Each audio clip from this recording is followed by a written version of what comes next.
Hello, Gaston County. Welcome to episode number 187, we think, Amber, right? It is 187? Okay. This is the Gaston's Great podcast, highlighting some of the great things happening in and around Gaston County. I'm your host, Stephen Long. We're coming to you once again from the international headquarters of GSM Services right here in downtown Gastonia. We simply believe in discussing more of the reasons why Gaston's great. We are highlighting another great organization this week as we have Richard Rankin and Elizabeth Patton here to talk about the Gaston Community Foundation. Richard is the president of the foundation and Elizabeth is the vice president. And we had the Community Foundation on way back on episode number 2 in early 2021, if you can believe that. So it's been over 5 years. Richard and Elizabeth, it's great to have you on and welcome back to the podcast. Thank you, Stephen. Thank you. So as usual, we're going to get right to it. And Elizabeth, I'll start with you. So just for our listeners, tell us just a little bit about yourself, anything you'd like to share before we get into some info about the foundation. Well, thank you, Stephen. It's an honor to be back and talking about why Gaston County is such a great place to live, work, and play. I am a Gastonia native. I now live in Belmont and have called Gaston County my home for pretty much my entire life. My husband, our 2 children, and our dog are in Belmont, and we just love this community so much. I have enjoyed being at the Community Foundation for 13 years now. Wow. And I know. Back when you were on the board, Stephen, Yeah. I think you were there before I was. Yeah, probably, yeah. It's a wonderful organization, and I've served in almost every capacity at the foundation now, and it's just a place that I can truly call home as well. So I've known Elizabeth for a while, and she's very humble, and she left out one very important thing. Yes, I did graduate from NC State. Go Pack. How about a little applause or something over there? Yeah, there we go, a little clapping. Yes. There we go. This is our year. I can see it. Yeah. How many years have we said that? All right, again, thanks, Elizabeth. Richard, what about you? What can you share for us? Well, like Elizabeth, I am a native. I grew up in Mount Holly, and my family's lived here for many, many years. In fact, I still live on family property that was the old Rankin Farm between Mount Holly and Stanley. My working career, I was at Queens College as a history professor, and then as head of development. I was vice president of development and admissions before coming back in 2001 to be head of school at my alma mater, Gaston Day School. And I was there for 22 years and really proud to be part of a team that I think made Gaston Day an even better school. And then I retired from there in July of 2023, and I went ran a hunting and nature preserve in South Carolina for a couple years. I was down there in the week and home on the weekends, and got a chance a little less than a year ago, but almost a year, to come back and head the Gaston Community Foundation. So that's what brings me here and brings me back home. All right, now the highlight of your career in life today on the Gaston's Great podcast, right? Yes, yeah. Stephen. Okay. And the chance to talk to you, Stephen, might be the highlight. Gosh, too. Yeah, I can only imagine. So, listen. Only one thing could be better than talking to you, Stephen. What's that? Talking to Joel. Oh, boy. Maybe we can, we can edit. That's good. We can edit this podcast, and we might just, be like these old martial arts movies where we'll dub in something differently over that comment with some strange voice. But listen, I appreciate that, Richard. And similar to Elizabeth, he's very humble about the things that he's done and accomplishments. But I'll mention some of that maybe before we finish. But I appreciate that very much, except the Joel part. So we might have some listeners. Of course, I have to remember I've been so involved in community and involved, Frank, on and off with the foundation for so long. I'm just so ingrained with it. I can take it for granted that everybody knows about it, right? And that's probably just not the case. So I'll throw this question out to both of you, but kind of just real quick, share what is the mission of the foundation. If people want to go hear a really detailed history, I would encourage you to go back to episode number 2, because I think we covered that. So we're probably not going to cover that today unless you want to touch on some of that. But what is the mission of the foundation? And then we'll kind of get into initiatives and then what's been going on in the last 5 years since you guys were last on. Yeah. Well, I'll start, and then Elizabeth will give you the right answer. The mission of the Gaston Community Foundation is to promote philanthropy, and that's kind of a fancy word. We promote charitable giving, and we promote promote not-for-profits in this community. And so we promote giving. And we sometimes describe ourselves as a charitable bank. People park money with us that they then get a tax write-off for and make donations to not-for-profits. That's one thing we do. We also grant money to not-for-profits in the community. So like a bank, money comes in and money comes out from us. And we try and promote not-for-profits in all sorts of ways through education. And so we're trying to make Gaston County better through promoting giving to not-for-profits and supporting not-for-profits. Now, Elizabeth, tell me what else. Surprisingly good for me. Thank you, Stephen. Richard gave a great description. I will say one of the things that has changed since we've been here is we went through a new strategic plan, and we redid our mission statement, and it is to inspire generosity, uplift nonprofits, and connect donors with community needs. So really everything Richard just said, but we're really excited about that mission statement. Again, a key piece of that being the uplifting nonprofits, because that's such an important piece of what we do. I find that we have initiatives that really range cradle to grave. We want everyone to have the opportunity to give and be involved in the community. It starts with a program called Teens Changing Gaston County, which I think, Stephen, you're very familiar with. I am, yep. And that allows teens in the community all across, so homeschooled, private school, public school, they are able to participate in a program where they learn about the nonprofits serving Gaston County, the ones that are doing the heavy lifting here. From there, they're able to provide grant funding to nonprofits in the community. So they have $5,000 that they distribute into the community, but the grant application has to be written by another teen. So really it's teaching philanthropy at an early age to these students. And then we have the Next Generation program, which I know Stephen is very familiar with. Yeah, that was my original introduction to the foundation, yep. And most people, that really is how they're introduced to the Community Foundation. It's a giving circle, which means people come together, they give funds to pool their money, and then they provide grants in the community. Over the history of Next Gen, I think we've granted just over $200,000. That sounds right. And the program started in the year 2000. So we're very excited about where Next Gen is, but also just the opportunity it provides to people to give back in the community, to learn about nonprofits, and know that everyone has a place here.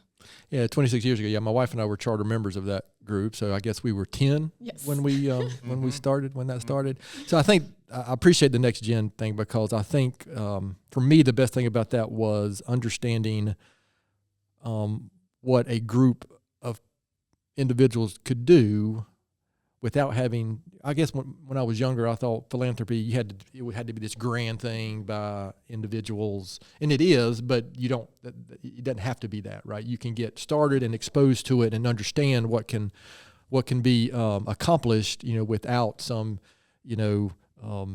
big number, so to speak, right? And because that can be a little intimidating, Well, the word philanthropy is intimidating. Yeah, right. It's it giving. Is, yeah. We are giving to the community, Correct. and that's what we are here to help facilitate and guide and lead. All right. Yeah, that's very good.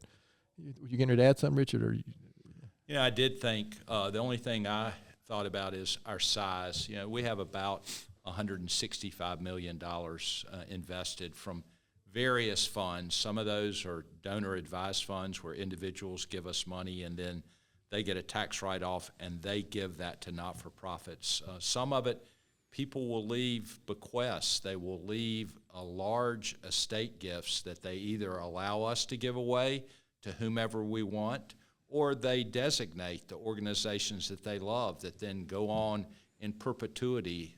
Their fund supports maybe their church, maybe the Boy Scouts, whatever it is they designate.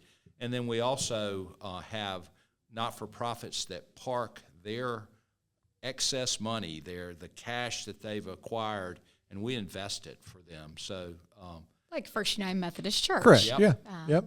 Their funds are with us. And then Richard, since joining us, even though it hasn't been a year yet, has had 2 really big partnerships that he's brought into the foundation.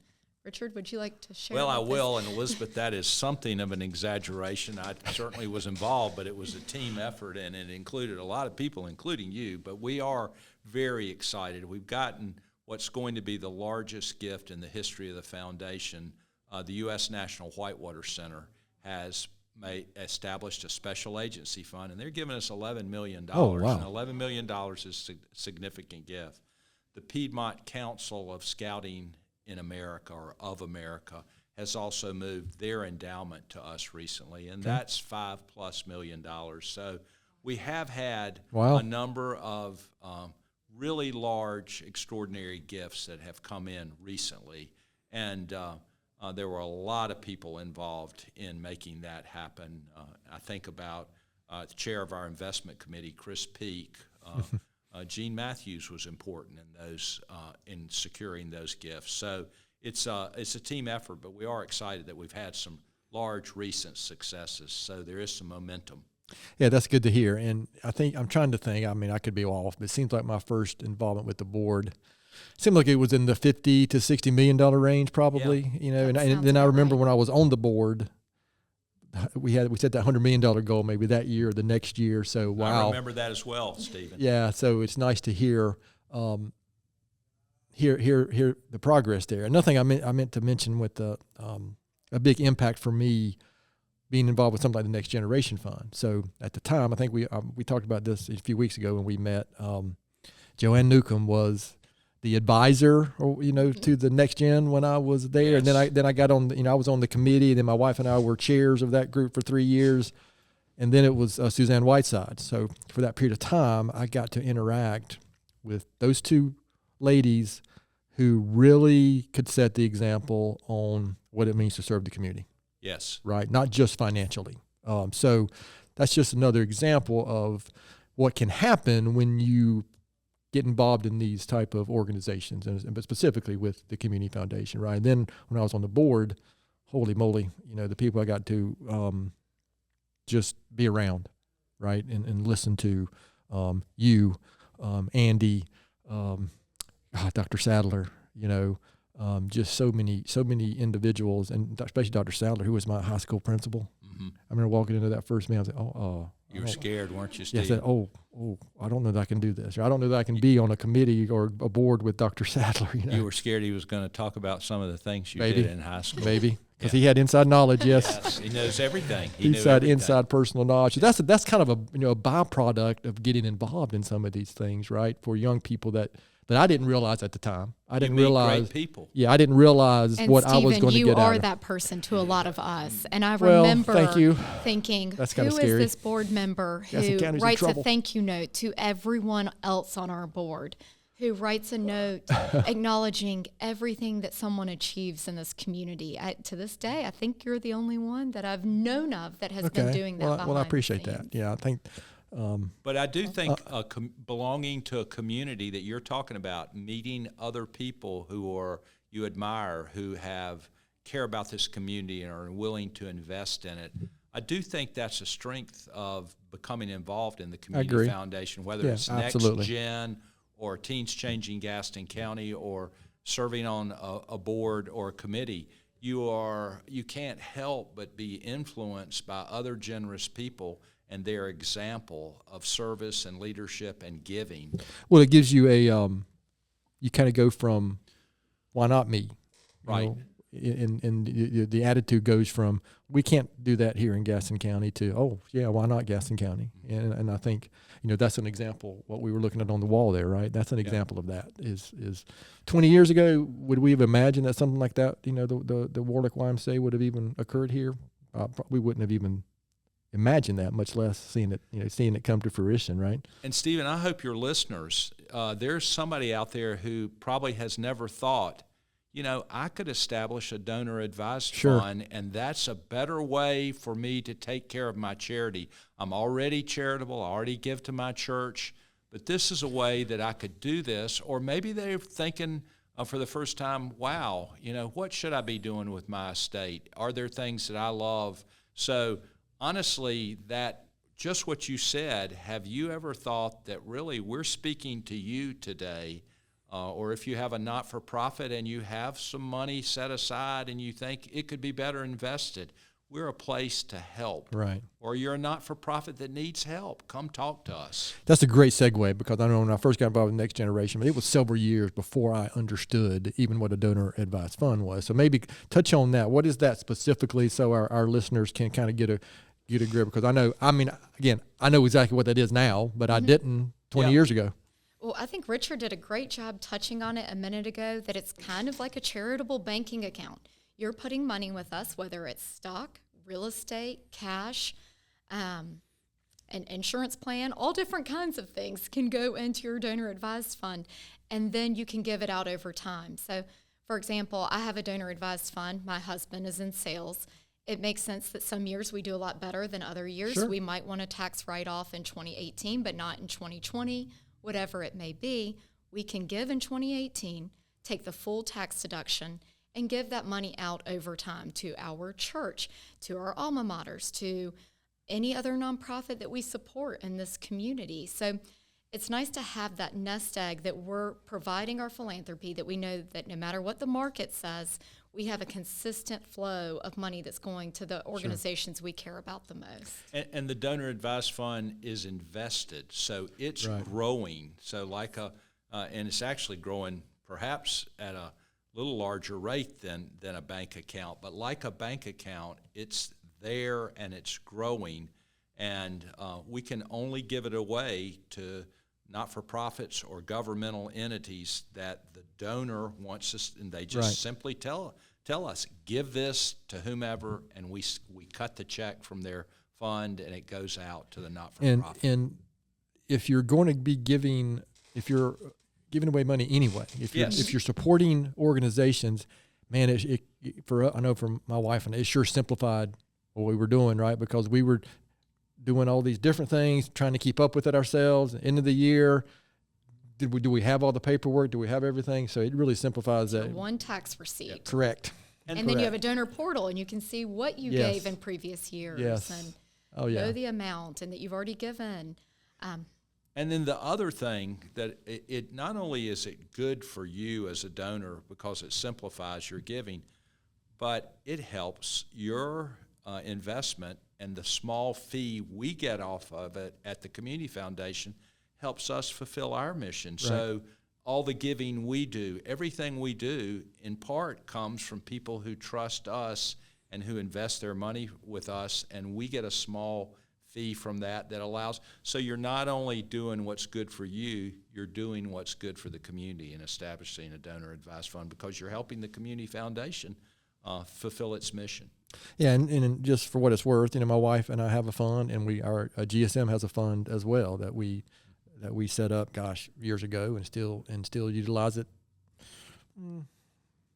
yearly, of course, but maybe even quarterly, depending on what's going on, all the things that we support and are involved with. So I appreciate that. So a question I'd like to ask is, and your guys' involvement with the foundation, is there anything that stands out that the foundation has supported, has accomplished, has done, that you look back and say, wow, that really accomplishes the mission and what we're trying? Is there a specific example maybe that you can share? I mean, I can think of a bunch, right? There's, just like when we just mentioned, we happen to have something on our wall describing that. But I'll just start with you, Elizabeth, because you have been there officially in that capacity longer than Richard, but maybe not involved as long.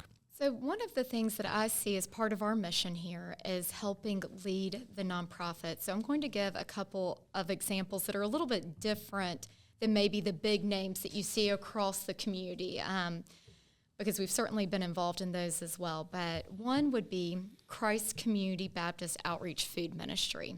When they first started over on Ransom, they needed $1,000 a year to sustain their program. Speaking with Mary Weber and her husband there, it was all volunteer run. They were trying to figure out how to do these fundraisers and auctions, and she was telling me about buying TVs and to auction those off in a raffle, and I'm thinking to myself, no, Mary, no, you don't pay for that. We go and get that donated, and then you sell the raffle tickets. And that's just a part of the foundation's job, is we're teaching people to fish as well. So we might be providing grant funding, which we've done a lot over the years, to that outreach food ministry, including new refrigerators and vans and things as they have grown. But We've also worked with them hand in hand. Mary and I drove around Gaston County. We went into Lowe's and Sam's Club and all the places and asked for donations that they could raffle off. And I think those pieces are so important to the thriving part of our community. And then, I'll let Richard speak to some of the larger things that we have funded and that he's been a big part of as well. Well, and I love Elizabeth's point. We serve not-for-profits, small and large. But some of the larger ones that we can look at and think we have really made a lasting difference in Gaston County. You mentioned one of them, Stephen. We were a major funder to the Warlick YMCA. The Warlick YMCA's success touches the lives of so many people. And it's really also that success has been part of a really rebirth of our local Y system. Now the Belmont Y has now been renamed John McGill. A lot of Y systems throughout the country are financially struggling. Gaston County's Y system is rock solid, solvent, and growing. But they still need your gifts. I'm on their board. Yes. But I'd point to that. We made a large gift to protect the drinking supply at Mountain Island Lake about 2001, 2002. A lot of people don't really know that having a clean water is a big deal. Yeah, we really take that for granted. And we have a as I'm drinking my water this source. Morning. And so I look at that as one of our transformative gifts. The thread trail. So I'm looking at a lot of big things that have made such a lasting difference. Yeah, I'm on the Greenway system every single week with my F3 group. Every single week we are on some section of it doing something. Yep. So yeah, that's a great example. And listen, that's a good one that you and the three of us, we could talk about this question.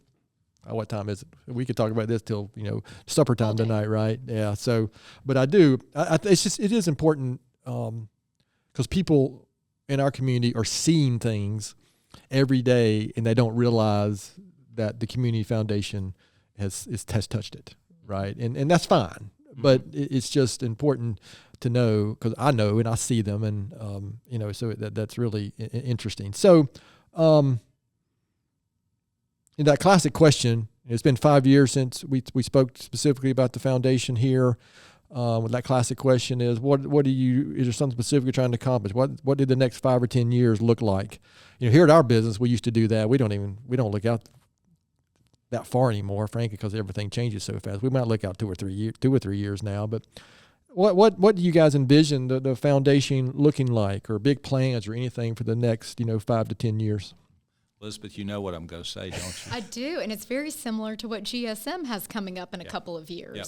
We have a 50th anniversary in not quite 100. 2028, and so we do see that as an extraordinary opportunity to both celebrate the history of the foundation, those who have contributed to its past and its present, but we also believe it's going to be a major opportunity for us to raise additional funds and increase the impact of the community foundation, because we'll be able to give more back to the community. Right. So that's a huge deal. Elizabeth knows I don't go anywhere without saying it. I'll probably say it again at the end of this podcast, but that's something we're very excited about. Very good.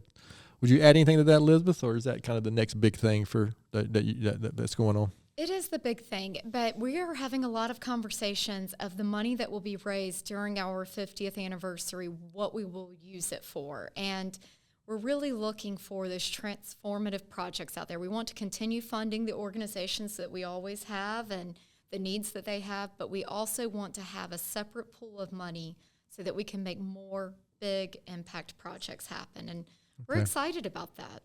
All right, very good. So one thing we didn't touch on yet, and I just happen to know about it because my involvement in the board over the years, is scholarships. Mm-hmm. So I know that's a big part of what the foundation does and is involved with, and that might be one thing a lot of people aren't aware of, because I was lucky enough to sit on a couple of committees, grant committees for that, and so you really get to see, the impact, right, when you're able to do that. So maybe can you just touch on scholarships and how that might be connected to the foundation?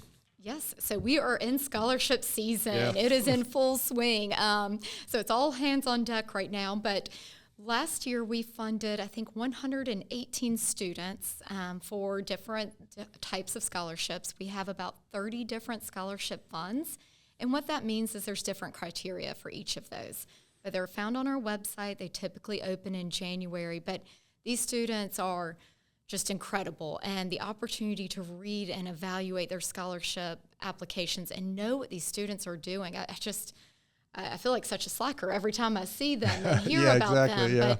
But it's an incredible opportunity to give these kids a chance to have a brighter future. Maybe some of them would have made it anyways. Right. And maybe they have the parent support, but it never hurts to say that we believe in you too. You've done an excellent job in high school and your community, and we want to support you. This past weekend, we had a family that gives a scholarship away every year, the Barnard family. They're in Wellesley, Massachusetts, but they have roots here, and they all fly in from across wow. the country, Yeah, yeah. and they meet with these applicants for their scholarship, and they use it as a way to bring their family together to evaluate the students, talk about it, but it's a bonding experience for them and giving back and changing the course of a family's life like theirs was changed many years ago in Cramerton. Wow, yeah, that's good. So you brought up a good point, though. I had forgotten, but yeah, I remember reviewing those scholarship applications and thinking, what was I doing when I was young, right? I mean, these kids, I just finished confirmation. I was lucky enough to be asked to mentor a young man through confirmation at our church. And, I mean, he's in 9th grade, and the things he's reading, the things he's doing, I mean, I'm like, wow, It's impressive. I'm not but sure it's who was the scary, mentor. I'm not sure who too. the mentor was and who the confirmand You learn was, just right? as much as you taught. Yes. Oh my goodness. So listen, I appreciate that, because the scholarship is something that, the opportunities that, and of course that's also a lot of different businesses, families, individuals, have set up these scholarships too, locally for all kinds of things, right? And different colleges, different avenues of study, local, but not just local too, right? So Right. so it's a big range of opportunities there that maybe somebody doesn't know about. And I think that's one of the examples when we talked about people who are trying to make lasting legacies. Right. For some people, the lasting legacy they want to give to is scholarships and changing young people's lives by giving them more opportunity. And so I'm glad you mentioned it, because it's a major way that people, as they're making estate gifts or businesses thinking about what they want to support, it's a major way that people impact positively our community through helping young people. All right, so we're kind of winding this episode down, but a couple things that you got to make sure we cover. And of course, there's a couple personal questions I'm going to make you guys endure, because that's just how we roll here at Gaston's Great. But is there anything I haven't asked that I should have asked, something you want to make sure you get across for our listeners about the foundation? I mean, you guys have covered a lot in a short period of time. I'm repeating, the only thing I would tell our listeners is you can be involved Sure. in the Gaston Community Foundation. It's not a distant thing that is unapproachable. If they are generous, charitable people, then we can help them.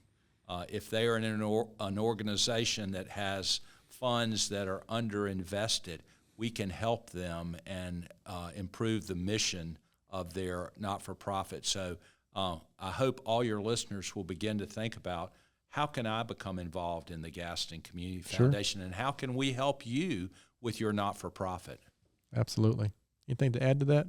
What I would like to add is that we all know Gaston's great. And most likely, if you're listening to this, you know Gaston's great too. Right. I want to encourage you to share this podcast with your friends who are not from here. That's a great point. We know so many people, and this community is changing rapidly. And the biggest challenge I think we all have is, how do we share what we do with the people that are moving into this community? So that's a good point. Please consider sharing this to a friend. Especially the last few years, Gaston County has maybe been a little behind some of that growth of the other counties around Charlotte, but it's now here. Yep. And it's happening a lot. It's a quick, and so that's a great point. And people, and young people are looking for that. I know that we see people we're talking to about employment. They're looking for more than just employment. right? They're looking for what are we doing as a company and what opportunities are available. So that's a great point. Of course, the last thing we'll do, we'll make sure we let you guys share how people can find out more information, website, all that. We'll make sure we cover that and how to get in touch. But as I said, got just a couple of questions to finish up. And Elizabeth, we may have asked one of these questions to you, but that was 5 years ago. So I can't even remember anything from 5 years ago, even last week, much less than 5 years ago. Well, now I'm worried my answer will be inconsistent. Oh, we're going to check. So the first question, I'll start with you, Elizabeth. I'll at least start. Just to ease your nerves. I'll start with you, Elizabeth, because Richard may need more time to think about this one. What is something, Elizabeth, that very few people know about you? Ooh, okay. I love being outdoors and being by the beach and boating and those things, and I think most people know that. Okay. But I really love to fish. Do you really? I do. So fishing is one of my favorite hobbies. Like freshwater, saltwater, whatever? Saltwater mostly, but Saltwater freshwater mostly. too. I'll go to my parents' pond over by the Cloister area, if you're Okay. familiar in Gastonia. Yeah. But love fishing. I'm pretty good at it. Wow. I'm good. Better than your husband? Better than him. Wow. So what is, you got to share, what's like the biggest, the best, the most, and is there video proof somewhere? I do have a picture somewhere of a nice mahi that I caught. Oh, wow. Down in St. Martin or somewhere like that. But, I just love seeing my kids' faces now when I catch a fish. Okay, that's cool. Especially over their dad. Yeah, wow, that's interesting. I probably wouldn't have guessed that, right? I just would have. I don't know why I wouldn't have guessed that, but that's interesting. Richard, how would you answer that one? I guess most people don't know that I live on the same piece of property that Samuel Rankin first settled in 1766. Holy moly. And so, it's odd. And I think That's rare these days too, probably. Yeah. And so I truly have this long personal history in this county and my family in a particular place that I love. So that's great. Yeah, I do. I appreciate that one. Because my mother's family was from Lucia, right? And I know a couple places where the land still is. As a matter of fact, there's a road in between Mount Holly and Stanley and Denver, John Fraser Road up there. That's my grandfather. So he has a road named after him. Most people don't know that. And I have an uncle who still lives on that same land. So Lucia's close to where I live. Oh yeah, I'm sure. Yeah, it's so a lot of people don't know Lucia. What is that? I'm from Gaston County, and this is a foreign language. Oh here. yeah, you don't know Lucia? I do not. Oh, yeah. Oh, Elizabeth. Stanley Lucia Road. Yeah, look it up. Yeah, because Okay. they live right off Stanley Lucia Road is where they are. So. Appreciate that. Couple more questions. Elizabeth, if you could have coffee with one historical person, who would it be and why? Ooh, That can be a tough one. it is a tough one. Let's see. Okay, this one's probably not going to be considered historical. Yeah. Tom Brady. Wow. I mean, he's out of the game, but I would love to pick his brain about everything that he has done. So you just upset every non-New England Patriots fan that's listening. I know. I'm kidding. But he was incredible, and just what Oh, a yeah, legacy you could argue he he's left in the NFL. As far as accomplishment goes, yeah, he's probably the best. You could argue the best NFL player ever from what he accomplished, with no question. Well, it also goes back to my sports interest. So, unfortunately, even with your daughter going into sports management, that was a path that I wanted to follow at one point in time. And that's interesting. That's two I never would have come up with. So Elizabeth, wow. Richard, how would you answer that one? Really, this one's caught me off guard. Honestly, I did that on purpose. I'd probably be speechless, but I wouldn't mind being able to talk to Jesus for a few minutes. Yeah, that would be a good one. We have some questions, right? I plan to. Yeah. We have some questions. And there are other people. Francis of Assisi is a person who I really admire. He loved the outdoors like I do, lived a very devoted life, and so I love his quote, and I try and include it in a lot of the letters that I send out to gifts that come from the foundation. It is in giving that we receive. And I just think that's just the best way to live your life. Yeah. So I'd like to talk to Francis of Assisi. Yeah, that's a good one too. When I was younger, I don't know that I didn't understand or believe that probably, but boy, has that proven out to be true. Yeah. I mean, just got what I described with this young man I got to spend 9 months with on and off, a couple of times a month, spending time with him. Yeah, I was just blown away, and what I got out of it, Who would you like to talk to, Stephen? Oh, I think that has been thrown back at me, and I've used a couple of different ones. Probably, well, you stole the obvious answer, but Abraham Lincoln, Winston Churchill, those are two people I've studied a lot, read a lot about them. In fact, my quote I'm going to share today, I always try to share a book recommendation or a quote at the end. I think it's a Winston Churchill quote this week, but the impact that those two men made, it's hard to quantify, the impact that they made. And, for Winston Churchill, it's primarily just, we're going to overcome this regardless. You can get through and it. Then my favorite quote from Abraham Lincoln, I'm gonna butcher it, but it basically says, I don't like that man very much. I need to get to know him better. I love that. I think that concept, he brought individuals from the opposing political party onto his cabinet so he could have opposing views and hear that. I just think we can learn a lot of lessons in our modern world from that type of outlook and that type of attitude. So I appreciate you saying that. But those two individuals come to mind. All right, last question for both of you. This is a podcast where we're trying to highlight great things happening in and around Gaston County, and we have a lot of great things happening in and around Gaston County. So Elizabeth, start with you. Besides the Gaston Community Foundation, why would you say Gaston County is such a great place? I would say it's our outdoor atmosphere. We have the best trails and parks and community spirit, really, anywhere you go. Being in Belmont, I know that on Friday I drive to dinner and I see all of my friends and their kids down in the park, just naturally together. And it's such a fun spirit that you don't get other places. Yeah, I agree. And we are just lucky, too, where we're located. Anyway, yeah, I could get the mountains in 2 hours. I mean, and what are the odds of a county like ours having Crowder's Mountain? Yeah, just right in the middle of it, and then you drive 30 minutes, 45 minutes, you're at Lake Wiley or whatever. So yeah, it's terrific. And so I appreciate that. We do have a unique outdoor spaces here. Richard, how would you answer that one? I first of all, I would second what Elizabeth said and add just our collection. We've got 2 major rivers, Piedmont Mountains. We have more land protected by the Catawba Lands Conservancy in Gaston County than in any other county in their footprint. So our natural assets are unusual. I would point out a second thing that people probably aren't aware of.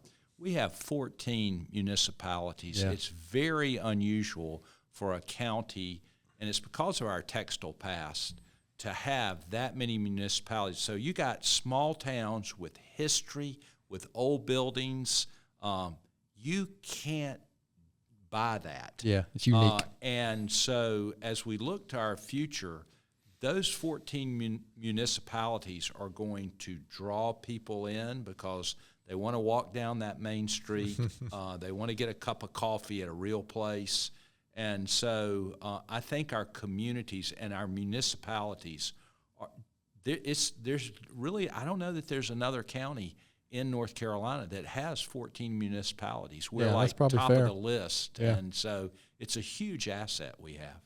Yeah, I agree. And I appreciate you sharing. I don't know that anybody has shared that one on 187 episodes. So that's pretty good. And again, I agree. It's unique. So guys, this has been great.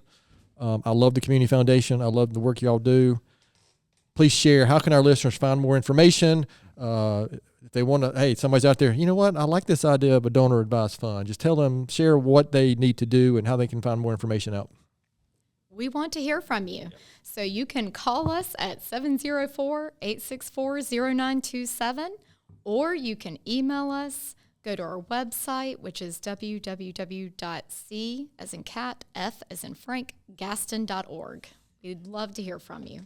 And I just would echo that, and they can pick up the phone and call Elizabeth or me if you have a specific question about something charitable or about a not-for-profit and how some help you might need with your not-for-profit.